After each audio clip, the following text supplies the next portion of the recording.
Նիկոլ Փաշինյանը մեկնել էր Ղրղզստան եւ մասնակցեց ԵԱՏՄ հերթական նիստին, որտեղ վարչապետերի մակարդակով էր միջկառավարական խորհրդի նիստ, եւ ինչն է հետաքրքրական, որ Փաշինյանը նախքան մեկնել է հերթական այդ հակառուսական հայտարարություններ էր իրականացրել, նշելով, որ եթե սանկցիաները կամ արգելափակումները առավել կոնկրետ, ինչպես ինքն էր նշում, չվերացվեն, ապա ԵԱՏՄ-ն կտորպեդահարվի կամ կպարալիզացվի, ինչից ռուսական կողմից նշել էին, որ բռնումով են մոտենում Հայաստանի ղեկավարի էմոցիոնալ դրսևորումներին, փորձենք հասկանալ ինչն էր Ղրղզստանում Նիկոլ Փաշինյանի հիմնական մեխը, երբ որ ինքը ասում է, որ իբրև թե որոշ պետություններ ԵԱՏՄ անդամ ըստ էության Հայաստանի դեմ սաբոտաժ են իրականացրել, այսինքն ինքը հիմա էլ փորձում է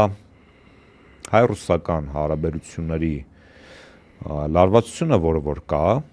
եւ որը որ հենց իր քաղաքականության արդյունքում է եղել,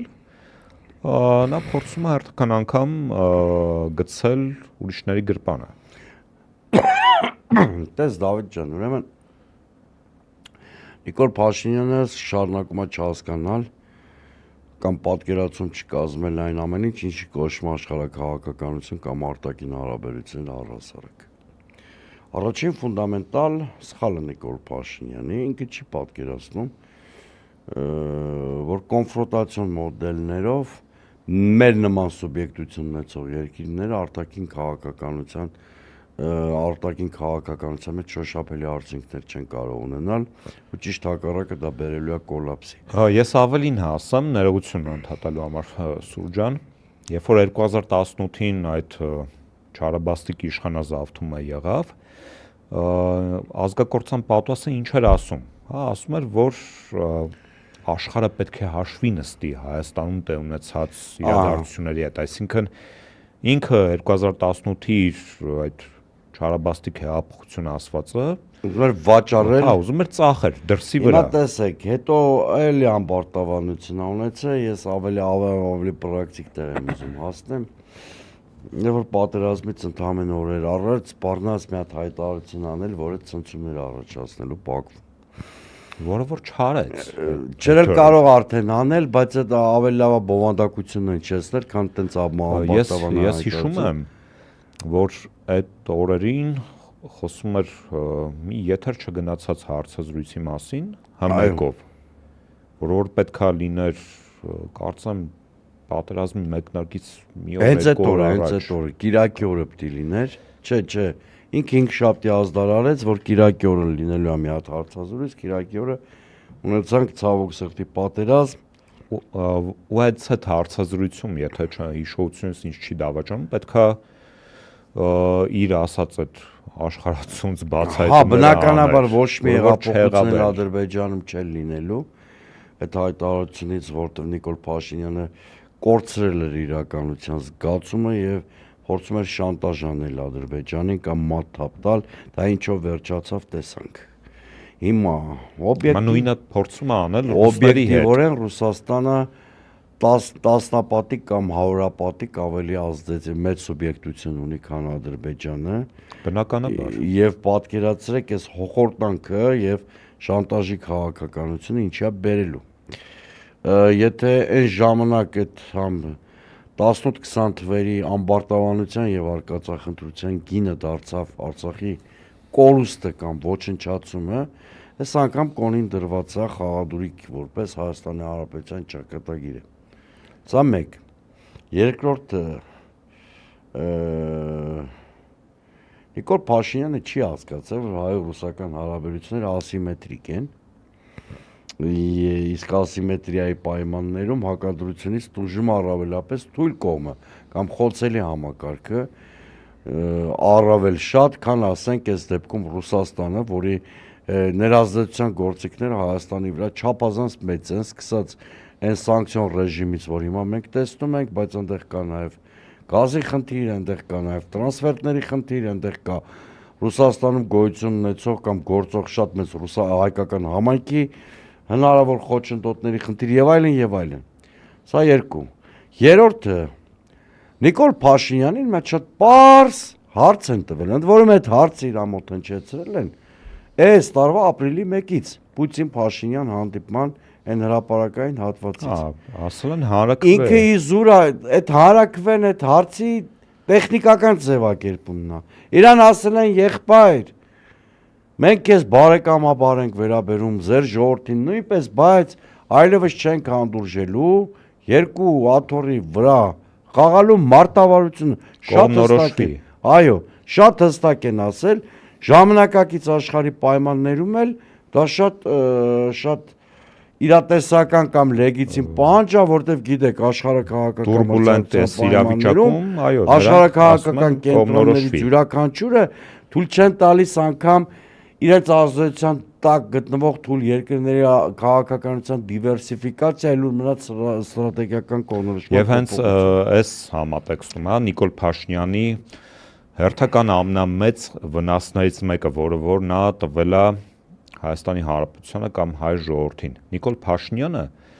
Արցախը հանձնելուց հետո կամ այդ տարիների ընթացքում 20-23 թվականների եւ նաեւ հիմա էլ Նիկոլ Փաշինյանը Հայաստանը դարձրեց աշխարհակահաղական մարտադաշտ, որտեղ աշխարհակահաղական Ես այդ լրիվ համաձայն եմ։ Ես հիմա երկու օրինակ կբերեմ։ Տեսեք։ Ձեր ասածը լրիվ հիմնավորելու համար, որ մեր հեռուստադիտողներին անդադս ասում ենք, մեր որոշ հեռուստադիտողներն էլ ասում են, նույն անձնական նամակներով բանով երբեմն իսկ գրում են, ասում են, մի քիչ շատ աբստրակտ եք խոսում, կոնկրետ օրինակներ բերեք։ Հիմա տեսեք, Նիկոլ Փաշինյանը Ղրղստանում 2 օր առաջ, թե 3 էր, չեմ հիշում էական էլ չի, դրանից առաջ ուրեմն Պուտինի հետ հեռախոսազրույցի ընթացքում ասում է օրինակ հանրաքվեի պահ չի ասունացել։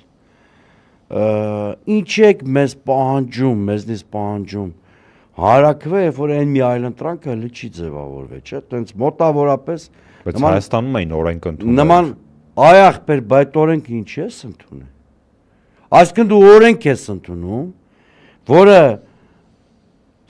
Հայաստանի ստրատեգիական կողմնորոշման փոփոխության անոնսն է,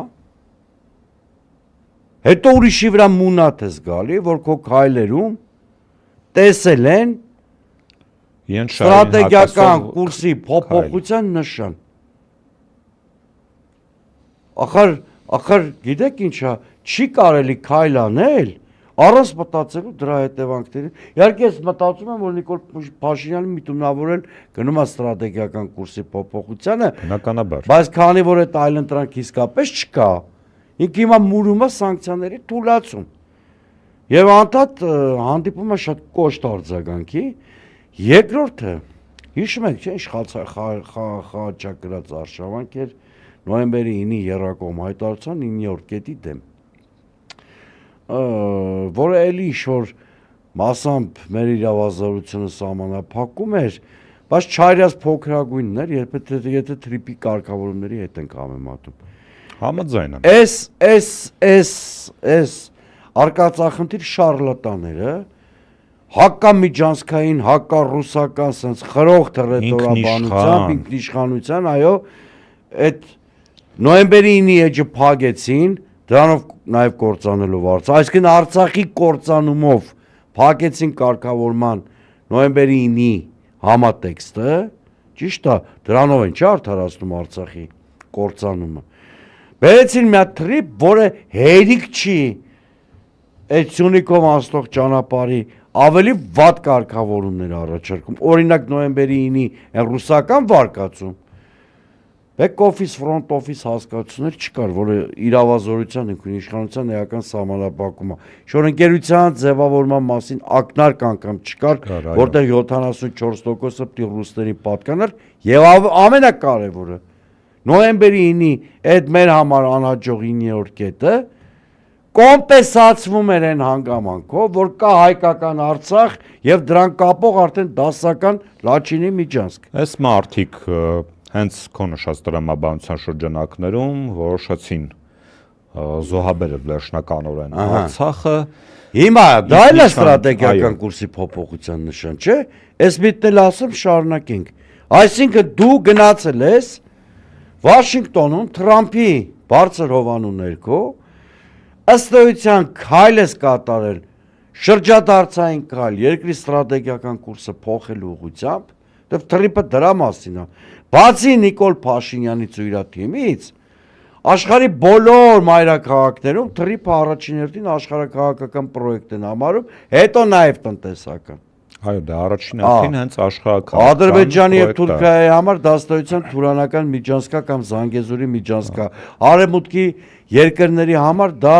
միջին միջանցք Չինաստանի, Ռուսաստանի եւ Իրանի ազդեցությունը թուլացնող եւ Կենտրոնական Ասիայի ռեսուրսները դեպի Եվրոպա տեղափոխող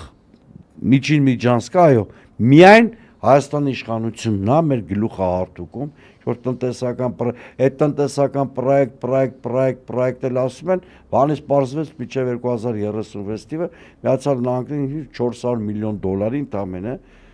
կապիտալով ինչ-որ բան է ձևավորում։ Հիմա իսկ Հայաստանին դրանից ինչ-որ լավ, հիմա մենակ Ռուսաստանն է համարում, որ Թրամփը մեզ սարքել է աշխարհակաղակական դիմակայության օբյեկտ։ Ոչ, ըստաբար նաև Իրանի Իսլամական Հանրապետությունը շատ ավելի խիստ արտահայտվում։ Ես ներողություն ընդհատելու համար հիշում եմ, երբ որ ստորագրվեց այդ չարաբաստիկ Վաշինգտոնյան արձանագրությունները։ Մի ընդ որում օգոստոսի 8-ին հենց մի տարի առաջ։ Հա։ Մի տարին, հենց այսօր մի տարին է։ Իրանական բարձրաստիճան ղեկավարությունը շատ կոշտ արձագանք տվեց, նշելով, որ եթե այդ ժամանակ հլը այս պատերազմը չկար, եղել էր 12-օրյա պատերազմը, որի շրջանակներում Միացյալ Նահանգները ընդամենը վերջի 2 օրը երկու սիմվոլիկ ռմբակոծություն իրականացրեց եւ հիմնական այդ շրջափուլում հիմնական ռազմական գործողությունները Իսրայելի եւ Իրանի միջև էին։ Այո։ Եվ այդպիսի ընդգրկուն պատերազմ չէր դա։ Բայց նույնիսկ այդ ժամանակ, երբ որ այդ պատերազմից հետո արդեն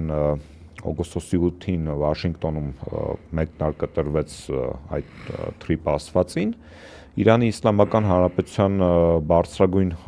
ղեկավարությունը, չեմ հիշում պաշտոնյայի անունը,